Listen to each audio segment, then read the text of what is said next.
Хэгшүүзан Батбаяр 25 жилийн өмнө Арлын Япон улсад сумо бүхийн дивжээнд барилдаж байхдаа тэндээ данс нээлгэн цалинждаг байжээ. Мөн тэр дансаараа дамжуулан Хэгшүүзан сангаа байгуулан Монголдо хөрөнгө оруулалт хийж байсан тухайга хэллээ. За тэрээр олон нийтийг офшор бүсэд нууц данстай гэгдээд байгаа Батбаяр гэх чинь би биш. За миний нэр Хэгшүүзан Батбаяр учраа иргэд андуурч байна.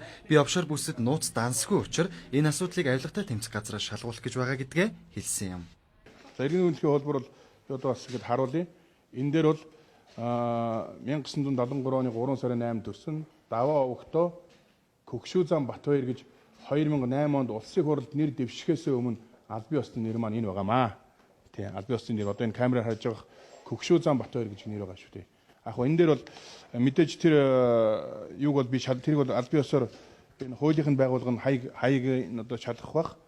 Тэр нэр нь бол Даваагийн Батбаяр гэж өөр хүний нэр байгаа нь бол тодорхой байхаа гэж би бодож байна. Тэгээд энэ офшор дансны асуудлаар намайг хэвлэл мэдээлэлээр ганцхан Монголын хэвлэл мэдээлэлээс гадна Японы хэвлэл мэдээлэлээр хүртэл одоо ингэж намайг ингээд гүтгсэн асуудлууд гарч байгаа.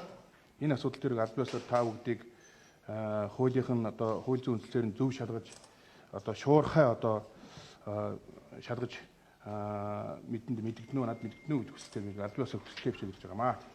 Би таамаглаж явж. За таны энэ хүсэлтийг Хөдөлгөөний тэмцэх газрын хян шалгалтын албаны дарга ахлах комиссар Сүхүчр миний бие хүлээж авч байна. За таны энэ хүсэлтийг бид бүхэн шалгаж нэгтэлж үзээд эргээд танд хариу хуулийн хугацаанд нь хариу өгөх болно.